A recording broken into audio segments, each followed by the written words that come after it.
तमाम महानुभावों के साथ मुलाकात की, G2G लेवल की, गवर्नमेंट टू गवर्नमेंट लेवल की बैठकें संपन्न की, G2B लेवल की कई बैठकें और B2B लेवल की भी कई बैठकें इस दौरान संपन्न हुई हैं। मेरा मानना है कि दोनों देशों में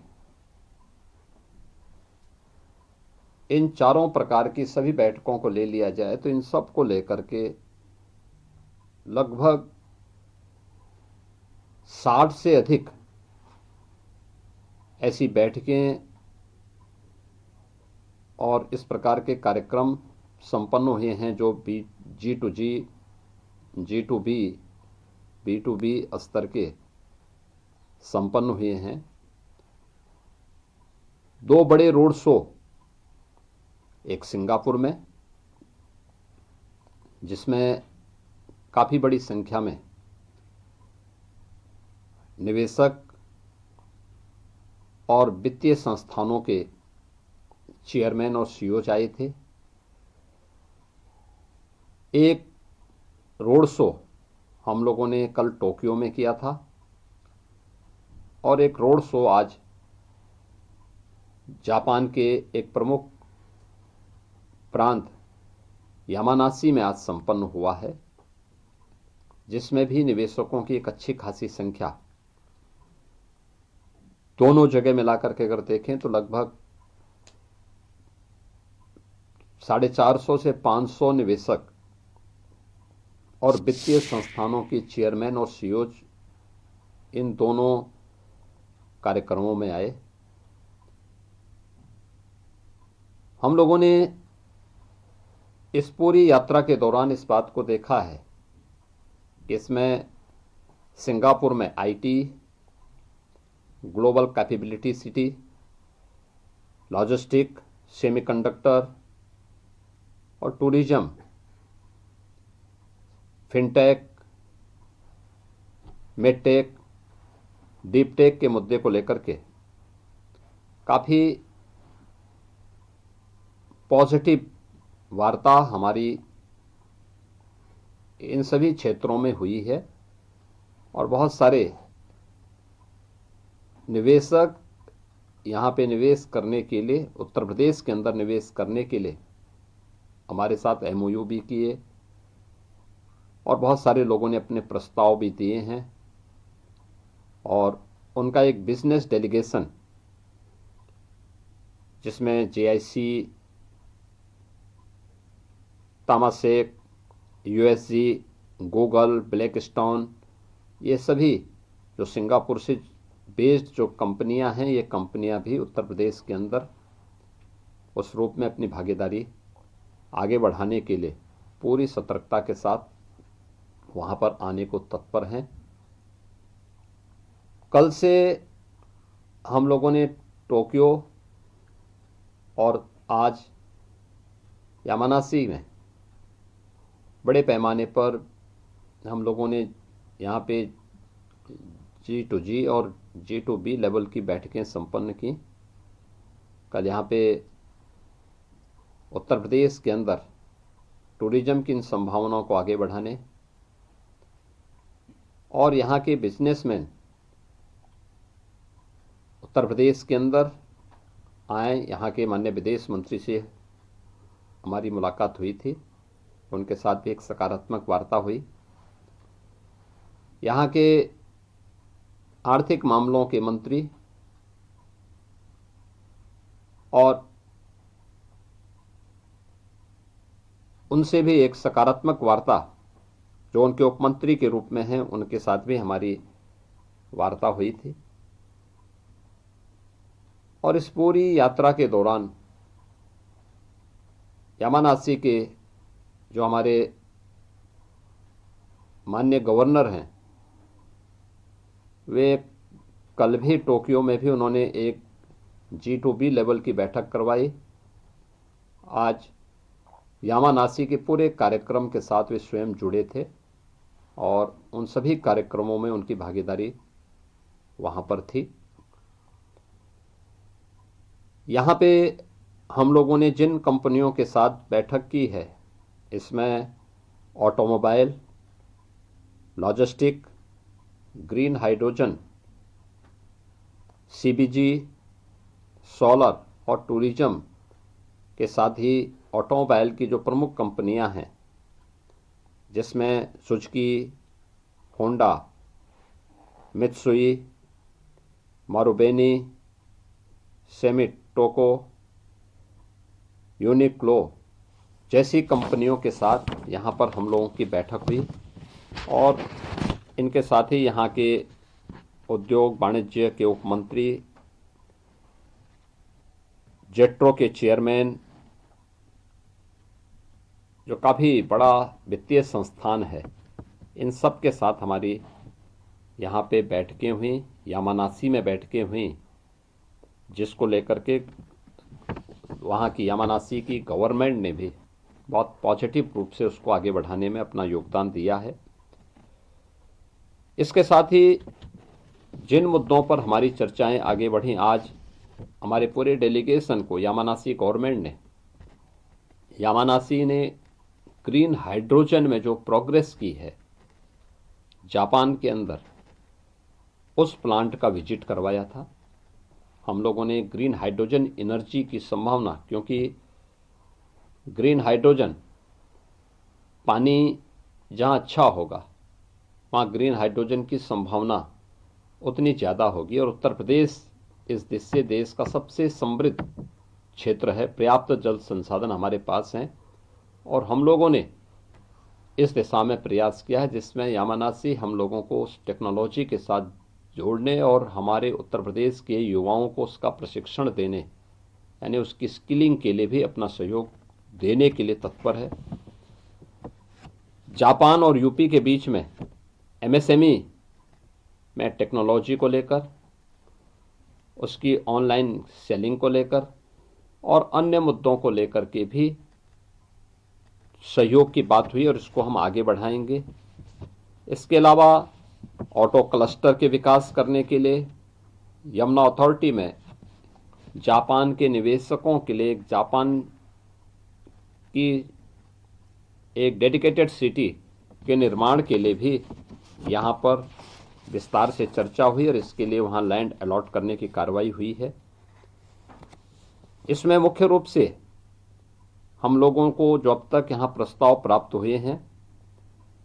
मुझे प्रसन्नता है कि 90,000 करोड़ रुपए के एमओयू जापान के अंदर, 1.5 लाख करोड़ के प्रस्ताव यहाँ पे जापान और यामानासी में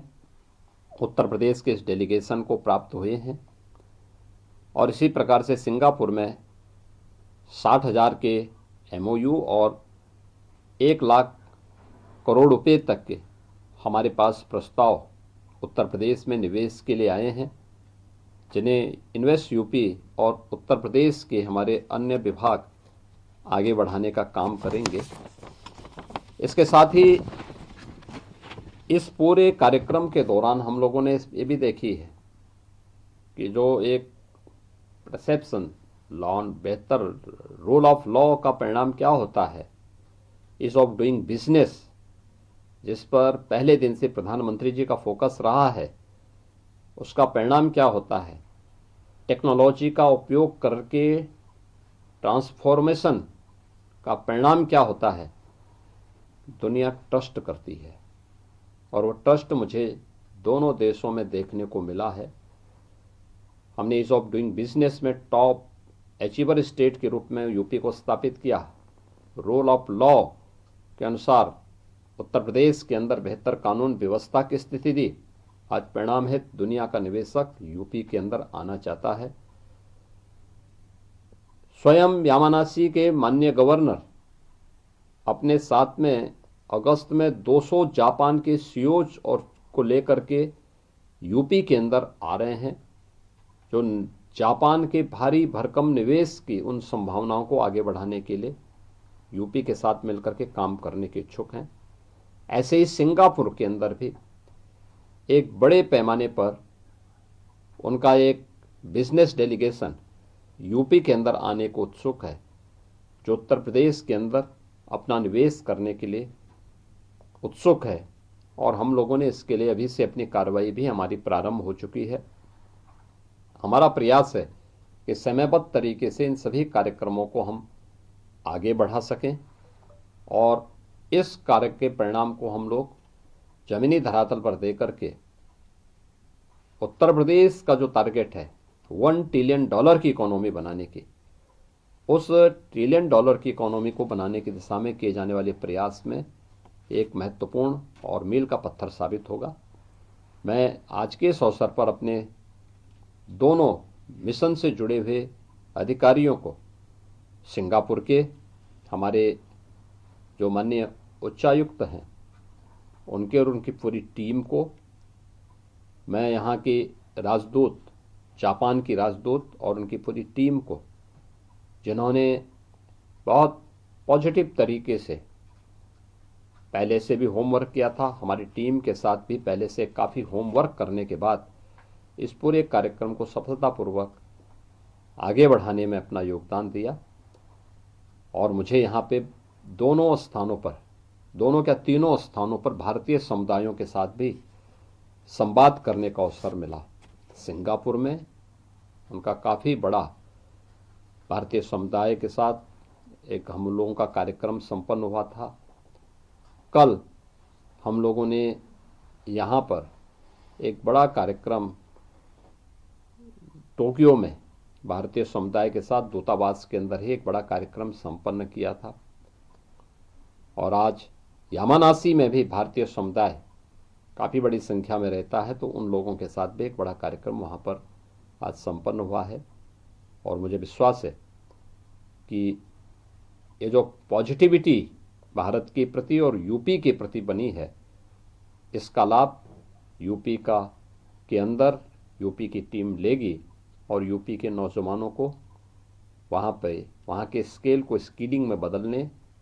और राज्य स्तर पर, उनके स्थानीय स्तर पर उनको रोजगार के क्षेत्र के साथ जोड़ने में भी अपना योगदान देगी। यही मुझे इन सब के बारे में एक ब्रीफ नोट आपके सामने प्रस्तुत करना था, जो मैंने इस यात्रा के समापन के अवसर पर आपके सामने प्रस्तुत किया है। सर, आज आपने हाई स्पीड ट्रेन का भी सफर किया, कितना रोमांचक था। और एक आपने आज शतरंज के रोबोट के साथ भी शतरंज खेला, हाँ, कैसा देखिए, इस यात्रा के जो सबसे महत्वपूर्ण पहलू थे कि सिंगापुर में हमने कुछ क्षेत्रों का भ्रमण किया था हमारी टीम ने, जिसमें IET, institute of engineering and technology, जो वहाँ का एक हाई क्लास एक स्किलिंग का सेंटर है, वहाँ का हम लोगों ने निरीक्षण किया था। और वहाँ पे हम लोगों ने देखा, भ्रमण किया था, कैसे उनके कार्यक्रम चल रहे हैं, इनके बारे में बहुत अच्छी पॉजिटिव हो रही। हम लोगों ने वहाँ पे दो चीज़ें और देखी। एक MRO की facility, aircraft maintenance, repair and overhaul की कार्रवाई कैसे आगे बढ़ती है, ये चीज़ें हम लोगों ने वहाँ पर कल देखी हैं। कैसे सैलोज बनते हैं, वेयर हाउसिंग की कार्रवाई व्यापक पैमाने पे कार्गो की दृष्टि से कैसे महत्वपूर्ण होती है, इसको भी हम लोगों ने वहाँ पे कल निरीक्षण किया है, देखा है, और बहुत पॉजिटिव उसका हो रहा है। और उन लोगों को हम लोगों ने उत्तर प्रदेश के अंदर और ख़ास तौर पर जो हमारा आने वाला 5वां international airport, Noida international airport है,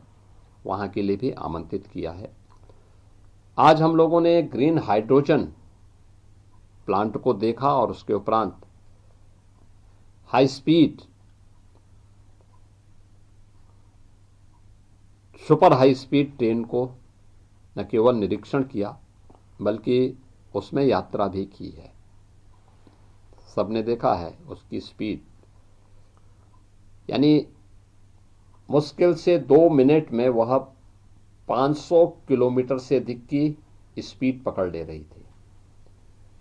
150 किलोमीटर की स्पीड के बाद उसके पहिए ऊपर आ जाते थे और ट्रेन हवा में फिर बात करते हुए दिखाई देते थे। यानी हम लोगों ने इस पूरी यात्रा में देखा